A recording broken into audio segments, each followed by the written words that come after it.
तर विद्यार्थी मित्रांनो, MPSC टार्गेट चॅनलमध्ये तुमचं सर्वांचं खूप खूप स्वागत आहे. तुम्हाला प्रॉमिस केलं त्या पद्धतीने आज आपण परत एकदा 21,000 प्रश्नसंच PYQ सिरीज घेऊन आलो आहोत. अप्पा हतनुरे सरांचे हे बुक आहे, बुक रिव्हिजन आहे, अपडेट आहे. 2024चे सर्व प्रश्न यामध्ये आहे आणि उर्वरित जे पेपर्स कंबाईन्स आणि ग्रुप सीचा जो झाला आहे त्याचे स्पेशल मी एक्झामच्या आधी रिव्हिजन घेणार आहे PYQचे. तर चला, तर एकही मिनिटाचा वेळ न घालवता आपण पहिल्या प्रश्नाला सुरुवात करत आहोत. आज आपण इकॉनॉमिक्स हे टॉपिक बघत आहोत. पहिल्या टॉपिकवरचा व्हिडिओ आपण अपलोड केलेला आहे, तर त्याचीच हे सिरीज आहे, कंटिन्यू करणार आहोत. चला तर मग पहिला प्रश्न वाचून घेऊयात. भारतासारख्या विकसनशील देशात राष्ट्रीय उत्पन्न मोजण्यात खालीलपैकी कोणत्या अडचणी आहेत? राज्यसेवा मुख्य जानेवारी 2024 हा प्रश्न आहे.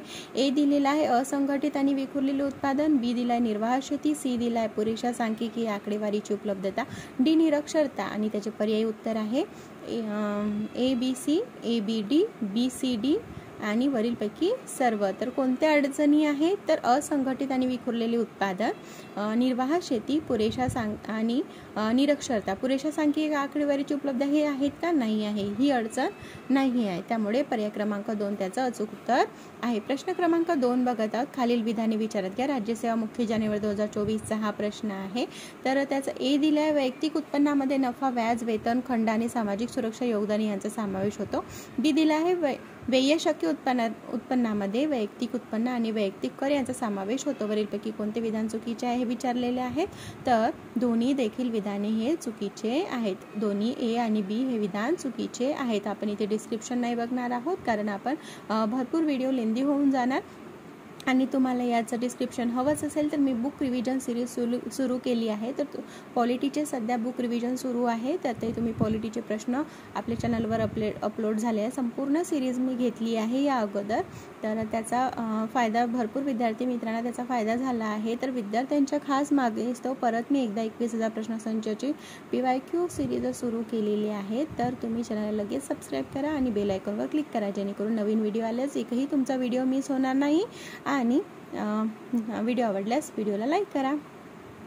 आणि आज आपण बघत आहोत कशावरील प्रश्न? इकॉनॉमिक्सचे प्रश्न बघत आहोत. तर PYQ खूप जास्त महत्त्वाचे असतात. तर चला, प्रश्न क्रमांक 3 बघत आहोत. 1950 मध्ये कोहलिन क्लार्क यांनी केलेल्या अंदाजानुसार चीन, भारत आणि पाकिस्तान या देशांनी त्यांच्या वाढत्या श्रमशक्तीला सामावून घेण्यासाठी आणि त्यांच्या पूर्वीच्या उत्पादकतेचा दर वाढवण्यासाठी राष्ट्रीय उत्पन्नाच्या 12.5% बचत करण्याचा इशारा दिला होता. किती? 12.5. म्हणजे इथे रिकामे जे फिल इन द ब्लँक्स आहे त्यापैकी 12.5 हे त्याचं अचूक उत्तर आहे. राज्यसेवा मुख्य जानेवारी 2024 हा प्रश्न होता. प्रश्न क्रमांक 4 बघत आहोत. बाजार किमतीनुसार निव्वळ मूल्यवर्धित पद्धतीशी संबंधित खालीलपैकी कोणते विधाने बरोबर आहेत? संयुक्त गट मुख्य डिसेंबर 2023 हा प्रश्न आहे. ऑप्शन दिले वाचून घेऊयात. पहिला ऑप्शन आहे बाजार किमतीनुसार स्थूल मूल्यवर्धित स्थिर भांडवलाचा उपभोग, उदाहरणार्थ घसारा.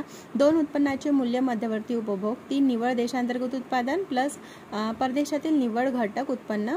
आणि ऑप्शन क्रमांक 4 विक्री व साठ्यात बदल. तर त्याचा पर्याय क्रमांक 1 त्याचं अचूक उत्तर आहे.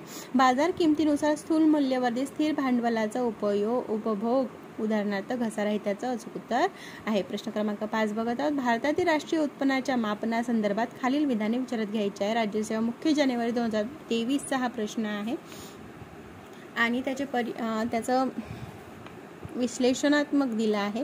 अ दिला आहे निर्वाह शेतीमुळे आपणास राष्ट्रीय उत्पन्नाचा कमी आकडा प्राप्त होतो. ब दिला आहे वस्तू विनिमय पद्धतीच्या अस्तित्वामुळे आपणास राष्ट्रीय उत्पन्नाचा जास्त आकडा प्राप्त होतो. क दिलाय काळ्या अर्थव्यवस्थेच्या अस्तित्वामुळे आपणास राष्ट्रीय उत्पन्नाचा जास्त आकडा प्राप्त होतो. वरीलपैकी कोणती विधाने बरोबर आहेत? तर फक्त अ हे विधान बरोबर आहे. निर्वाह शेतीमुळे आपणास राष्ट्रीय उत्पन्नाचा कमी आकडा प्राप्त होतो. प्रश्न क्रमांक 6 बघत आहोत. एकूण देशांतर्गत उत्पादन म्हणजेच GDP. एकूण देशांतर्गत म्हणजे GDP आणि एकूण राष्ट्रीय उत्पादन. बघा, प्रश्न आहे, प्रश्नामध्येच आपला नेक्स्ट क्ल्यू लागून जातो. म्हणजे येणारा नवीन प्रश्न आहे ते या प्रश्नातूनच येणार आहे. त्यामुळे व्यवस्थित पद्धतीने ही सिरीज व्यवस्थित पद्धतीने ऐका, खूप फायदा होणार आहे. एकूण देशांतर्गत उत्पादन म्हणजे GDP पाठच करून घ्यायचं. एकूण देशांतर्गत उत्पादन म्हणजे GDP आणि एकूण राष्ट्रीय उत्पादन म्हणजे GNP. राष्ट्राचं म्हणजे N आणि देशाचं म्हणजे D. द. ठीक आहे. आणि राष्ट्रीय म्हटलं की N येणार. हे लक्षात ठेवा. यामधील फरक खालीलपैकी कोणत्या विधानात प्रतिबिंबित होतो? राज्यसेवा मुख्य जानेवारी 2023 हा प्रश्न आहे. ऑप्शन दिले आहेत. 1. GDP आणि GNP या दोन्ही संकल्पना एकच आहेत. 2. GNP मध्ये देशातील उत्पादन घटकांनी परदेशात केलेली प्राप्ती मोजली जाते. 3. GDP मध्ये देशातील उत्पादन घटकांनी परदेशात केलेली प्राप्ती मोजली जाते. 4. GNP या संज्ञेत भांडवली घसारा वगळला जातो. प्रश्न तर त्याचं पर्याय उत्तर 2 हे अचूक आहे. तर GNP मध्ये देशातील उत्पादन घटकांनी परदेशात केलेली प्राप्ती मोजली जाते. प्रश्न क्रमांक 7 बघत आहोत. पुढीलपैकी कोणते उदाहरणे स्थूल देशांतर्गत उत्पादन मोजमापाचा भाग नाही म्हटलेला आहे? राज्यसेवा मुख्य जानेवारी 2023 हा प्रश्न आहे. अ दिलेला आहे. कार निर्मितीसाठी वापरलेल्या टायरचे मूल्य. ब. जुन्या वापरलेल्या पुस्तकाचे विक्री मूल्य. क. हस्तांतरण देयके. ड. मालमत्ता विक्री व्यवहार मध्यस्थाला दिलेली दलाली. तुम्हाला जर माझी स्पीड जास्त वाटत असेल तर याच पद्धतीने तुम्ही जाल तर तुमच्या डोक्यामध्ये स्पीडमध्ये कोणतीही माहिती स्टोअर होण्यास मदत होते. आपला मेंदूचा हाच उपयोग आहे. जितक्या स्पीडने तुम्ही वाचाल, जितक्या स्पीडने तुमच्या डोक्यामध्ये वाचन किंवा कुठलीही गोष्ट स्पीडने ऐकाल तर ती डायरेक्ट आपल्या मेंदूमध्ये संग्रहित होते आणि ही सिरीज तुम्ही लक्षपूर्वक आणि मन एकाग्र करून ऐकाल तर याचा नक्कीच फायदा तुम्हाला होणार आहे. तर पर्यायी उत्तरे बघूयात. फक्त अ आणि 2 दिलाय अ ब क आणि 3 दिलाय अ ब क आणि ड आणि ब आणि ड. तर बघा पुढीलपैकी कोणते उदाहरणे स्थूल देशांतर्गत उत्पादन मोजमापनाचा भाग नाही म्हटला आहे? तर भाग नसणारे कोणते? कार निर्मितीसाठी वापरलेल्या टायराचे मूल्य आहे का? भाग नाही आहे. जुन्या वापरलेल्या पुस्तकाचे विक्री मूल्य आहे का? नाही आहे. आणि हस्तांतरण देयके आहे का? नाही. तर फक्त कुठला आहे? मालमत्ता विक्री व्यवहार मध्यस्थाला दिलेली दलाली. तर पर्याय क्रमांक 2 अ ब क नाही विचारले त्यामुळे नाही असणारे ऑप्शन निवडायचे आहे. प्रश्न क्रमांक 8 बघत आहोत. राष्ट्रीय नमुना सर्वेक्षण संस्थेने मांडलेल्या खालील संज्ञांपैकी कोणती संज्ञा तीव्र क्रोनिक बेरोजगारी दर्शवते? राज्यसेवा मुख्य जानेवारी 2023 हा प्रश्न आहे. पर्यायी ऑप्शन दिले होते. 1. दैनिक स्थिती बेरोजगारी. 2. सद्यस्थिती बेरोजगारी. नित्यस्थिती बेरोजगारी. वरीलपैकी सर्व. तर कुठली बेरोजगारी म्हटली जाते त्याला? क्रोनिक म्हणजे नित्यस्थिती बेरोजगारी. प्रश्न क्रमांक 9 बघत आहोत. बाजार किमती स्थूल देशांतर्गत उत्पादन आणि घटक खर्चास स्थूल देशांतर्गत उत्पादन यातील फरक हा प्रामुख्याने डॅशमुळे निर्माण होतो? राज्यसेवा मुख्य जानेवारी 2023 हा प्रश्न आहे आणि त्याचं अचूक उत्तर आहे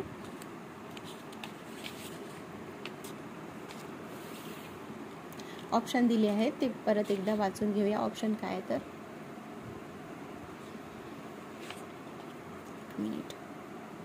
एक दिलाय प्रत्यक्ष कर आणि अप्रत्यक्ष कर. 2 दिलाय प्रत्यक्ष कर आणि अनुदाने. 3 दिलाय प्रत्यक्ष कर आणि अनुदाने. 4 दिलाय अनुदाने आणि कर्ज. तर त्याचं अचूक उत्तर आहे अप्रत्यक्ष कर आणि अनुदाने. प्रश्न क्रमांक 10 बघणार आहोत.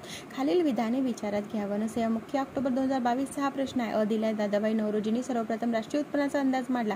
ब हा 1867 या वर्षातील राष्ट्रीय उत्पन्नाचा अंदाज होता. क दादाबाई नौरोजी यांनी त्याच्या poverty and un British rule in India या पुस्तकात राष्ट्रीय उत्पन्नाचा अंदाज मांडला आहे. वरीलपैकी कोणती विधाने बरोबर आहेत? तर वरीलपैकी 3ही विधाने बरोबर आहेत. बघा संपूर्ण माहिती दिली आहे. 2022चा प्रश्न लेटेस्टच प्रश्न आहे त्यामुळे परत हा प्रश्न विचारून वाचून घ्यावा. तुम्ही बॅक जाऊन व्हिडिओ परत एकदा बघून घ्या म्हणजे कानावरून पाठ होऊन जाणार. ते तुमचं पाठच होणार आहे. प्रश्न क्रमांक 11 देशांतर्गत हरित सकल उत्पादन म्हणजे ग्रीन. हरित म्हणजे ग्रीन लक्षात ठेवायचं. ग्रीन GDP सकल उत्पादन संबंधी विचार करता खालीलपैकी कोणती विधाने बरोबर आहे? राज्यसेवा मुख्य मे 2022 हा प्रश्न आहे. अ दिलाय अर्थव्यवस्थेच्या वाढीसाठी संसाधनाचा वापर करा. ब दिलाय अर्थव्यवस्थेची वाढ प्रभावीपणे करण्यासाठी संसाधनाचा पर्याप्त कार्यक्षमतेने आणि परिणामकारक वापर करा. क दिलेला आहे अर्थव्यवस्थेच्या वाढीकरिता संसाधनाचे शोषण करा आणि ड दिलाय अर्थव्यवस्थेच्या वाढीसाठी संसाधने संपेपर्यंत वापरा. तर पर्यायी उत्तर काय आहे? तर केवळ विधान ब हे बरोबर आहे. अर्थव्यवस्थेची वाढ प्रभावीपणे करण्यासाठी संसाधनाचा पर्याप्त कार्यक्षमतेने आणि परिणामकारक वापर करा. प्रश्न क्रमांक 12 बघत आहोत. स्थूल देशांतर्गत उत्पन्नाबद्दल खालील दृष्टिकोन आहेत. कुठले दृष्टिकोन आहेत? राज्यसेवा मुख्य मे 2022 हा प्रश्न आहे. अ दिलेला आहे हा उत्पादनाच्या एकूण मूल्याचा प्रवाह. ब दिला आहे हा एकूण प्राप्तीचा आणि उत्पन्नाचा प्रवाह. क दिला आहे हा एकूण खर्चाचा प्रवाह. तर त्याचं अचूक उत्तर आहे अ ब क. विधाने योग्य आहेत. 3ही विधाने योग्य आहेत. काय आहे? स्थूल देशांतर्गत उत्पादन म्हणजे एकूण मूल्याचा प्रवाह असतो आणि तो एकूण प्राप्तीचा किंवा उत्पन्नाचा प्रवाह देखील असतो आणि एकूण खर्चाचा प्रवाह एकंदरीत प्रवाह असतो. स्थूल प्रश्न क्रमांक 13. उत्पादन एककाद्वारे बाजारभावानुसार स्थूल मूल्यवर्धित उत्पादन मिळवण्यासाठी उत्पादन मूल्यातून खालील गोष्टी वजा कराव्या लागतील. कुठल्या गोष्टी वजा कराव्या लागतील? तर अ दिलाय मध्यवर्ती वापराचे मूल्य, ब गुंतवणुकीचे मूल्य आणि क दिलाय व्यक्तिगत उत्पन्न. राज्यसेवा मुख्य मे 2022चा हा प्रश्न आहे. तर त्याचं अचूक उत्तर आहे विधान अ फक्त योग्य आहे. मध्यवर्ती वापराचे मूल्य पर्याय क्रमांक 1 त्याचं अचूक उत्तर आहे. जर वाचता मी जर करेक्टच सांगण्याचा प्रयत्न करते तर बाय मिस्टेक जर चुकीने कुठलं म्हणजे डोक्यात एक राहतं वाचताना दुसरंच सांगितलं गेलं, जर बाय मिस्टेक होत तर नाही असं, परंतु असं बाय मिस्टेक झालं असेल तर प्लीज तुम्ही मला कमेंट सेक्शनमध्ये नक्की कळवू शकता. प्रश्न क्रमांक 14. आर्थिक वृद्धीची पुढील संकल्पना कुणी मांडली आहे? राज्यसेवा मुख्य मे 2022चा प्रश्न आहे. आर्थिक वृद्धी म्हणजे बचत दर आणि लोकसंख्येत होणाऱ्या वाढीमुळे दीर्घकाळात क्रमाने आणि स्थिरपणाने होणारा बदल होय. आर्थिक वृद्धी म्हणजे असं कोणी म्हटलं आहे? प्रोफेसर शुम्पीटर यांनी म्हटलेलं आहे. श्रीमती उर्सुला हिक्सनी म्हटलंय का? किंडल बर्जरनी म्हटलं नाही. अमर्त्य सेन सुद्धा शुम्पीटर आहे. शुम्पीटर ठीक आहे. प्रश्न क्रमांक 15. राष्ट्रीय उत्पन्नाची खाती खालील गोष्टी समजून घेण्यास मदत करतात. राज्यसेवा मुख्य मे 2022चा हा प्रश्न आहे. अ दिलेला आहे चार्टर्ड अकाउंटंटचा व्यवसाय, ब दिलेला आहे अर्थव्यवस्थेच्या एकूण प्रदानाची कामगिरी, क दिला आहे विश्लेषणात्मक प्रारूपाच्या बांधणीसाठीची चौकट. पर्यायी उत्तरे आहेत ब आणि क विधाने योग्य आहेत, कारण अर्थव्यवस्थेच्या एकूण प्रदानाची कामगिरी आणि क विश्लेषणात्मक प्रारूपाच्या बांधणीसाठीची चौकट. 16. प्रश्न क्रमांक. खालीलपैकी कोणती संकल्पना राष्ट्रीय उत्पन्न या संकल्पनेशी संबंधित आहे? कंबाईन घटकपूर्वक एप्रिल 2022चा हा प्रश्न आहे. कोणती संज्ञा संबंधित आहे? तर प्रवाही. आताच तुम्हाला सांगितलं प्रवाह राष्ट्रीय उत्पन्नाशी संबंधित आहे आणि स्थूल देखील उत्पन्नाशी प्रवाह लक्षात ठेवायचं स्थूल देशांतर्गत. प्रश्न क्रमांक 17 बघतात. खालील विधाने विचारात घ्या. कंबाईन बी 2021चा प्रश्न आहे. अ दिला आहे स्वातंत्र्यानंतर भारत सरकारने ऑगस्ट 1948 मध्ये राष्ट्रीय उत्पन्न समितीची नियुक्ती केली. ब दिले आहे या समितीमध्ये प्रा पी सी महानलोबीज, प्रा डी आर गाडगीळ आणि प्रा व्ही के आर व्ही राव यांचा समावेश होता. क दिला राष्ट्रीय उत्पन्न समितीचा पहिला अहवाल 1951 मध्ये आणि अंतिम अहवाल 1954 मध्ये आला. वर दिलेल्या विधानांपैकी कोणते विधान चुकीचे आहेत विचारले. बघा आता मी योग्य म्हटलं नव्हते म्हणून अशाच आपल्या चुका होत असतात. त्यामुळे प्रश्न व्यवस्थित पद्धतीने बघणं खूप जास्त गरजेचं आहे. फक्त हे त्याचं योग्य उत्तर आहे. अ का दिलेला आहे स्वातंत्र्यानंतर भारत सरकारने ऑगस्ट 1948 मध्ये राष्ट्रीय उत्पन्न समितीची नियुक्ती केली. भारत सरकारने स्वातंत्र्यानंतर केली होती. बरोबर आहे. 51 मध्ये अंतिम अहवाल नाही, गाडगीळ सुद्धा नाही, यांचा समावेश होता का? नाही. प्रश्न क्रमांक 18 बघत आहोत. निव्वळ राष्ट्रीय उत्पादनासंबंधित कोणते विधान अयोग्य आहेत विचारलेले आहेत. अयोग्य म्हटलेलं आहे म्हणजे चुकीचे. अ दिलेला आहे विशिष्ट आर्थिक वर्षात केलेले वस्तू व सेवाचे उत्पादन मूल्य व परदेशातून येणाऱ्या निव्वळ उत्पादन घटकाचे फॅक्टर इन्कम उत्पन्न दाखवते. ब ह्याच्यात निर्यात आयात यांचा समावेश असतो परंतु परदेशातून येणाऱ्या निव्वळ उत्पादन घटकाचे उत्पन्न समाविष्ट नसते. क ह्याला निव्वळ उत्पन्न म्हणतात कारण यामध्ये सकल राष्ट्रीय वार्षिक उत्पन्नातून भांडवली घसाऱ्याची वजावट केली असते. त्यामुळे हे दोन फॅक्टर होते आणि आयोगाने हा प्रश्न हॅशटॅगमध्ये दिलेला आहे. हॅशटॅगच केला हा प्रश्न, त्याचं उत्तरच नाही. प्रश्न क्रमांक 19. उपभोगावर आधारित राष्ट्रीय उत्पन्नाची व्याख्या कोणी मांडली? उपभोगावर आधारित राष्ट्रीय उत्पन्नाची व्याख्या कोणी मांडली होती? राज्यसेवा मुख्य 2020चा हा प्रश्न आहे. राष्ट्रीय उत्पन्नावर कोणी मांडली आहे? तर फिशर, प्राचार्य फिशर. प्रश्न क्रमांक 20 बघत आहोत. बाजार किमतीनुसार स्थूल देशांतर्गत उत्पादन आणि स्थूल राष्ट्रीय उत्पादन यामधील फरक हा खालीलपैकी एका घटकामुळे दिसून येतो. राज्यसेवा मुख्य 2020चा हा प्रश्न आहे. एक दिलाय एकूण वस्तू व सेवाचे उत्पादन. 2 परदेशी उत्पादन घटकापासून उत्पन्नाचा समावेश. 3 परदेशी नागरिकांनी देशात उत्पादित केलेल्या वस्तू व सेवा. 4 घटक निर्मितीनुसार वस्तू व सेवाच्या उत्पन्नाची बेरीज. तर त्याचं पर्याय उत्तर 2 हे योग्य आहे. परदेशी उत्पादन घटकापासून उत्पन्नाचा समावेश. प्रश्न क्रमांक 21 बघत आहोत. राष्ट्रीय उत्पन्नाच्या गणनेच्या निव्वळ उत्पादन पद्धतीबाबत खालीलपैकी कोणते विधान खरे आहे? राज्यसेवा मुख्य 2020चा हा प्रश्न आहे आणि पर्याय दिलेला आहे. राष्ट्रीय उत्पादन हे सर्व घटकांना केलेल्या प्रदानाची बेरीज आहे. राष्ट्रीय उत्पादन हे देशातील संपूर्ण खर्चाची बाजारभावानुसार केलेली बेरीज आहे. 3. राष्ट्रीय उत्पादन हे भाडे, वेतन, व्याज आणि नफा यांच्या बेरजेतून भांडवल घसारा वजा केल्यावर मिळणारी रक्कम आहे. 4. राष्ट्रीय उत्पादन हे देशातील सर्व क्षेत्रातील उत्पादनाच्या बाजारभावातील किमतीनुसार मोजले जाते. तर त्याचं पर्याय उत्तर 2 बरोबर असायला पाहिजे, परंतु हा देखील प्रश्न हॅशटॅग मध्येच गेलेला आहे.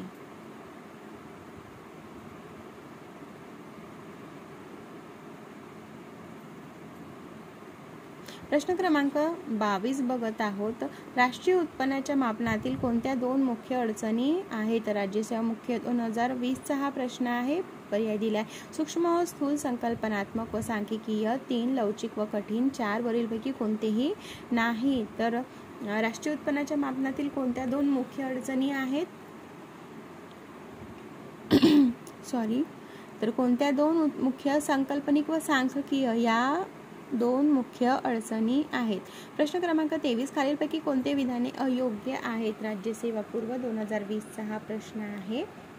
तर दिलेला आहे. विशिष्ट कालावधीत देशाच्या नागरिकांनी उत्पादित केलेल्या वस्तू व सेवाचे एकूण पैशातील मूल्य म्हणजे स्थूल राष्ट्रीय उत्पादन GNP होय. उत्पन्नाचा असा भाग जो देशात उत्पादित होतो परंतु परदेशी नागरिकांना प्राप्त होतो त्याचा समावेश स्थूल राष्ट्रीय उत्पादन GNP केला जातो. दिला आहे. प्रति माणसे उत्पन्न हे देशातील लोकांचे सीमांत उत्पन्न दर्शवते. तर त्याचं पर्याय क्रमांक 3 ब आणि क हे योग्य उत्तर आहे. उत्पन्नाचा असा भाग जो देशात उत्पादित होतो परंतु परदेशी नागरिकांना प्राप्त होतो त्याचा समावेश स्थूल राष्ट्रीय उत्पादनात GNP असा केला जातो. प्रति माणसे उत्पन्न हे देशातील लोकांचे सीमांत उत्पन्न दर्शवते. तुम्हाला हे इकॉनॉमिक्स सब्जेक्ट समजला आहे का ते मला कमेंट सेक्शनमध्ये नक्की कळवा. म्हणजे मी PYQ नाही विचारत आहे, तुम्ही इकॉनॉमिक्स हा सब्जेक्ट व्यवस्थितरित्या समजून वाचला आहे काय हे कमेंटमध्ये मला नक्की कळवाल. प्रश्न क्रमांक 24. खालीलपैकी कोणती संज्ञा अशा वक्राचे वर्णन करते जो वक्र 2 प्रकारच्या वस्तूंची अशी मिश्रण कॉम्बिनेशन दर्शवतो की ज्यामध्ये त्यावेळी उपलब्ध असलेल्या सर्व उत्पादन घटकांचा संपूर्ण कार्यक्षमतेने वापर केला जातो? वनसेवा मुख्य 2019चा हा प्रश्न आहे आणि त्याचं अचूक उत्तर आहे पर्याय क्रमांक समदृष्टी वक्र, उत्पादन शक्यता वक्र, समपरिणामक वक्र, लॉरेन्झ वक्र. आपण हे लॉरेन्झ आणि उत्पादन शक्यता वक्र हे बघितलं आहे. तर उत्पादन शक्यता वक्र काय दर्शवतात?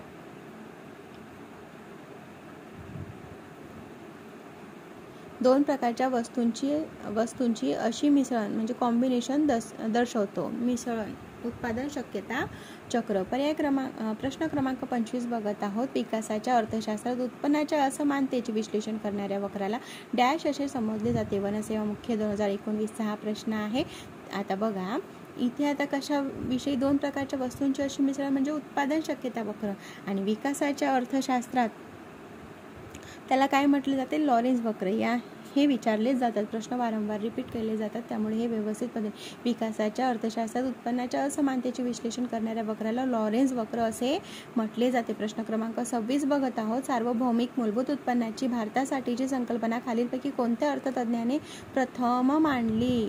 वनसेवा मुख्य 2019चा हा प्रश्न आहे. तर कोणत्या अर्थतज्ञाने? तर 4 दिले ऑप्शन. PR ब्रह्मानंद, AK सेन, प्रणव बर्धन आणि जगदीश भगवती. कोण आहेत ते? तर प्रणव बर्धन आहेत ते.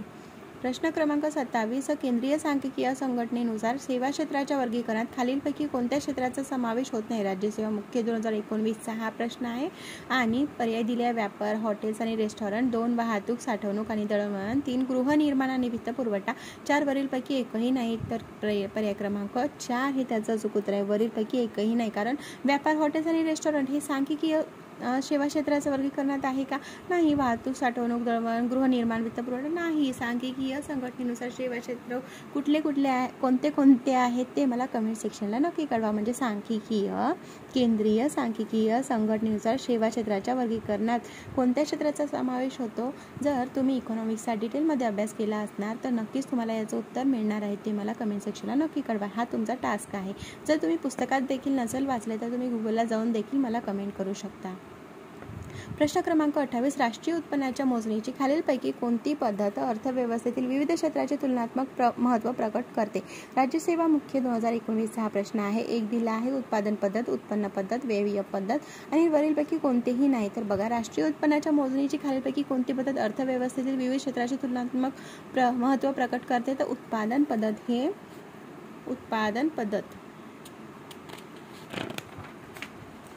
प्रश्न क्रमांक 29 बघत आहोत. एकूण 60 प्रश्न आहे. 60च्या 60 प्रश्न घेणार आहोत. आता आपल्याकडे भरपूर वेळ आहे, त्यामुळे आपण संपूर्ण एकूण एक प्रश्न वाचून घेणार आहोत. जर आपल्याला आता कुठलीच घाई नाही आहे, PYQs आपण कंटिन्यू करणार आहोत आणि बुक रिव्हिजन कंटिन्यू करणार आहोत. तर त्यामुळे व्यवस्थित पद्धतीने प्रश्न वाचणे खूप जास्त गरजेचं आहे. टोटल जेवढे प्रश्न असणार तेवढेही प्रश्न एकही प्रश्न तुमच्या डोळ्याखालून जाणार नाही असं होणार नाही. त्यामुळे चॅनलला सबस्क्राईब करा, बेल आयकॉनला क्लिक करा आणि व्हिडिओ आवडल्यास व्हिडिओला नक्की लाईक करा. तुमचं एक लाईक आणि एक सबस्क्रिप्शन हेच माझं मोटिवेशन आहे. 29 प्रश्न क्रमांक. हरित राष्ट्रीय उत्पादनाचे GNI मापनाशी पुढीलपैकी कोणते घटक संबंधित आहे? राज्यसेवा पूर्व 2018चा हा प्रश्न आहे. अ दिलाय राष्ट्रीय उत्पन्न, ब नैसर्गिक संसाधनामध्ये घट, क दिलाय पर्यावरणीय ऱ्हास. पर्यायी उत्तरे आहे फक्त अ आणि फक्त अ. तर काय आहे याचं अचूक उत्तर? वरीलपैकी सर्व. राष्ट्रीय उत्पन्न, नैसर्गिक संसाधनामध्ये घट, पर्यावरणीय ऱ्हास, हरित GNI मापनाशी पुढीलपैकी कोणते घटक संबंधित आहे? राष्ट्रीय उत्पन्न बरोबर आहे. पर्यावरणीय ऱ्हास आणि नैसर्गिक संसाधनामध्ये घट हे वरील सर्व घटक हरित राष्ट्रीय उत्पन्न मापनाशी संबंधित आहे. प्रश्न क्रमांक 30. सार्वत्रिक मूलभूत उत्पन्न यात खालील घटक आहेत. कंबाईन गट ब पूर्व 2018चा हा प्रश्न आहे. सार्वत्रिकता 2, बिनशर्तता 3, प्रतिनिधित्व, लाभार्थीच्या निवडीचा आदर 4, वरीलपैकी सर्व. तर पर्याय क्रमांक 4 वरीलपैकी सर्व हे त्याचे उत्तर आहे. म्हणजे सार्वत्रिकता, बिनशर्तता, प्रतिनिधित्वता आणि म्हणजेच काय होते, लाभार्थीच्या निवडीचा आदर. ते वरील असे पॉझिटिव्ह वाटत आहे आपल्याला वाचताना. तर जरी देखील आपल्याला माहीत नसेल तर सगळं काही पॉझिटिव्ह वाटत आहे, त्यामुळे वरील सर्व हे त्याचं अचूक उत्तर असू शकणार आहे. अशा पद्धतीची सुद्धा तुम्ही ट्रिक्स यूज करू शकता. प्रश्न क्रमांक 31. देशाच्या राष्ट्रीय उत्पन्नाच्या खालील परिणामापैकी कोणत्या परिणामात देशाच्या नागरिकांनी विदेशातून कमावलेली प्राप्ती समाविष्ट केली जाते? वनसेवा मुख्य 2018चा हा प्रश्न आहे. 1 आहे एकूण देशांतर्गत उत्पादन, 2 एकूण राष्ट्रीय उत्पादन, 3 निव्वळ देशांतर्गत उत्पादन, 4 स्थिर किमतीत निव्वळ देशांतर्गत उत्पादन. तर एकूण राष्ट्रीय उत्पादन हे त्याचं अचूक उत्तर आहे. प्रश्न क्रमांक 32. आता प्रश्नच काय होता हे कसं समजणार? वनसेवा मुख्याचा प्रश्नच नाही आहे, फक्त A आणि B दिलेला आहे आणि आपल्याला काय ओळखायचं काय समजणार, त्यामुळे आपण हा प्रश्न सॉल्व्ह नाही करणार. प्रश्न क्रमांक 33. कोणत्या राज्यामध्ये 2005 ते 6, 2010 ते 11 या काळात दरडोई निव्वळ घरेलू उत्पादन सर्वात कमी होते? असं मुख्य 2018चा हा प्रश्न आहे. एक दिलाय बिहार, उत्तर प्रदेश, ओरिसा, पश्चिम बंगाल. कोणत्या राज्यामध्ये 2005 आणि 6 मध्ये दरडोई निव्वळ घरेलू उत्पादन सर्वात कमी होते? आता बिहारमध्येच होणार ना, बरोबर आहे, बिहारमध्येच होणार. पर्याय क्रमांक 1. प्रश्न क्रमांक 34. भारताचे GNP सकल राष्ट्रीय उत्पन्न हे खालीलपैकी कोणत्या परिणामामध्ये मोजले जाते? कोणत्या परिणामामध्ये मोजले जाणार? बघा, GNP सकल राष्ट्रीय उत्पन्न. सकल राष्ट्रीय उत्पन्न म्हटलं तर भौतिक परिणामही येणार त्यामध्ये, टक्केवारीमध्ये, आर्थिक परिणामामध्ये, म्हणजे वरीलपैकी सर्व हे त्याचं अचूक उत्तर आहे. प्रश्न क्रमांक 35 बघत आहोत. खालीलपैकी कोणती राष्ट्रीय उत्पन्नाची अंदाज पद्धती नाही? कंबाईन गट पूर्व 2018चा हा प्रश्न आहे. आणि अ दिला आहे उत्पादन पद्धती, ब आयात निर्यात पद्धती, क उत्पन्न पद्धती, ड खर्च पद्धती. पर्याय उत्तरे दिलेली आहेत. तर काय याचं येऊ शकणार? उत्पन्न पद्धती. राष्ट्रीय उत्पन्नाची अंदाज पद्धती नाही विचारलाय. नाही म्हटलं आहे त्यांनी. 1 मिनिट. नाही म्हटलं आहे तर कोणती? आयात निर्यात पद्धती आहे का? नाही. त्यामुळे पर्याय क्रमांक 3 हे त्याचं उत्तर आहे. प्रश्न क्रमांक 36. गिनीचा गुणांक हा खालीलपैकी कोणत्या सामाजिक प्रश्नाचे मापन करतो? गिनी. उत्पन्नातील असमानता, गिनीचा गुणांक हा खालीलपैकी कोणत्या सामाजिक प्रश्नाचे मापन करतो? उत्पन्नातील असमानता. प्रश्न क्रमांक 37 देशातील अंतिम वस्तू आणि सेवांची बाजारी किंमत अधिक भारतीयांनी इतर देशात कमावलेले उत्पन्न वजा परदेशी व्यक्तींनी भारतात कमावलेले उत्पन्न म्हणजे खालीलपैकी कोणत्या संज्ञा होय? तर कोणत्या संज्ञा असणार आहे? तर त्या एकूण राष्ट्रीय उत्पादन. प्रश्न क्रमांक 38 खालील विधाने विचारत घ्या. राज्यसेवा मुख्य 2017चा हा प्रश्न आहे. ए दिल्या उत्पादन पद्धती वस्तू आणि सेवांचे निव्वळ मूल्य वृद्धी दर्शवते. बी उत्पन्न पद्धती सेवा क्षेत्राचे स्थूल देशांतर्गत उत्पन्न दर्शवते. सी केंद्रीय सांख्यिकी ऑर्गनायझेशन तर्फे राष्ट्रीय उत्पन्न मोजमापनासाठी उत्पादन पद्धती आणि उत्पन्न पद्धतीचा एकत्रित वापर केला जातो. वरीलपैकी कोणती विधाने बरोबर आहेत हे विचारलेलं आहे. प्रश्न क्रमांक 38चं योग्य उत्तर आहे वरील सर्व. प्रश्न क्रमांक 39 हरित स्थूल देशांतर्गत उत्पादनाच्या संदर्भात खालील विधाने विचारात घ्यायची आहे. ए दिला 1990 मध्ये हरित स्थूल देशांतर्गत उत्पादन ही संकल्पना विकसित करण्यात आली. बी दिला या संकल्पनेत मानवी कल्याणावर परिणाम करणारे प्रदूषण आणि कमी झालेल्या नैसर्गिक साधन सामुग्रीची होणारी किंमत या घटकाचा विचार केला जातो.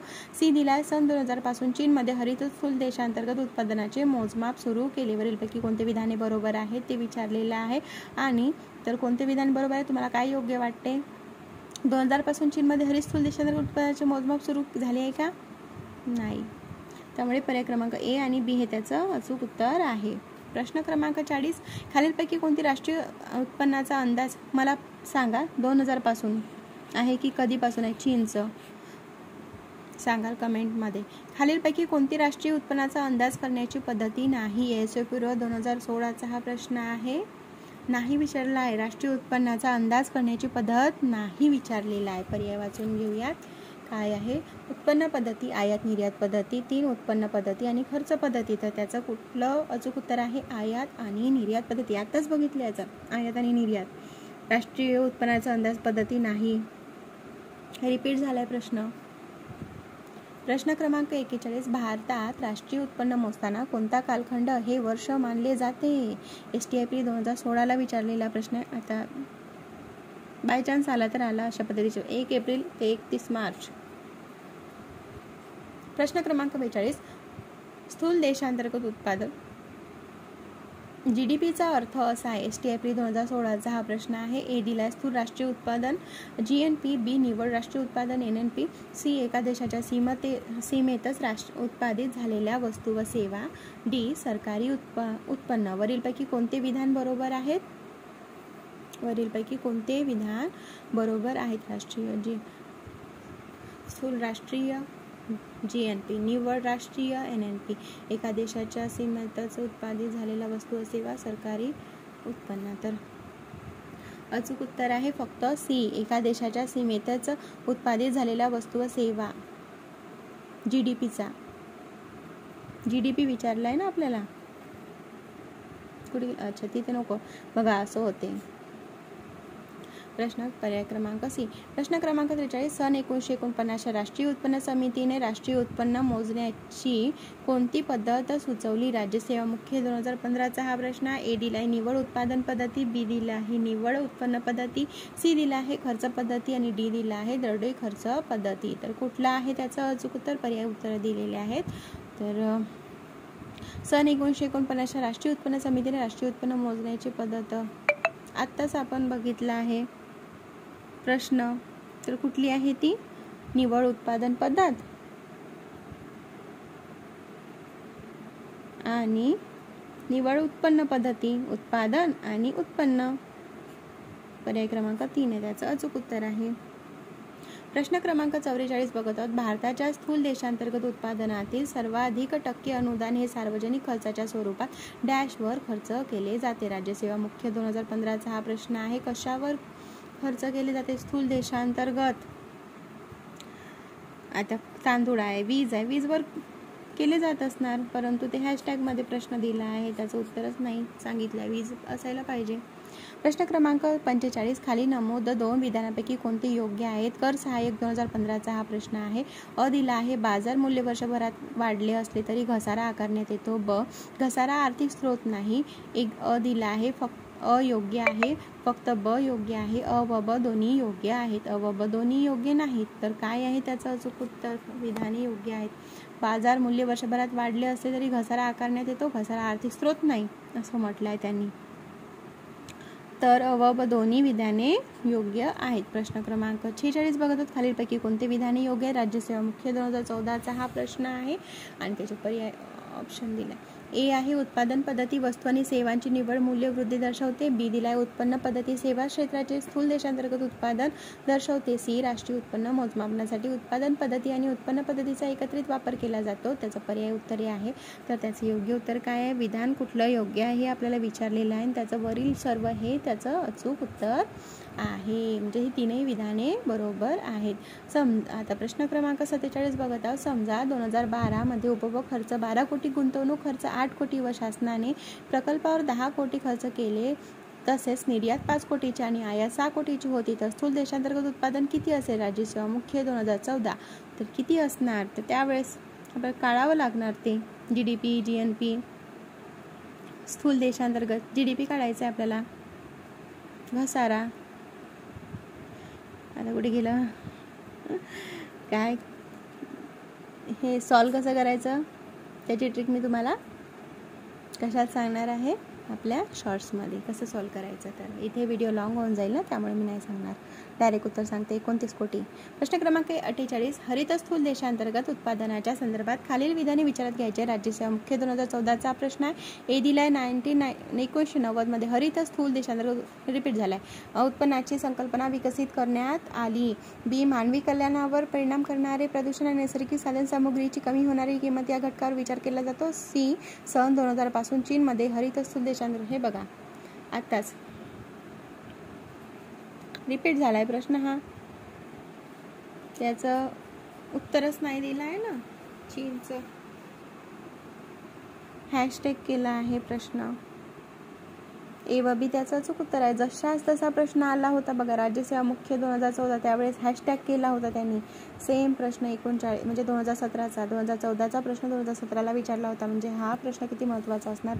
परत एकदा व्यवस्थित पद्धतीने हॅशटॅग त्याचं उत्तर दिलं आहे. परंतु त्याचं ए व बी जशाच तसे प्रश्न विचारले जातात. त्यामुळे PYQ खूप महत्त्वाचे असतात.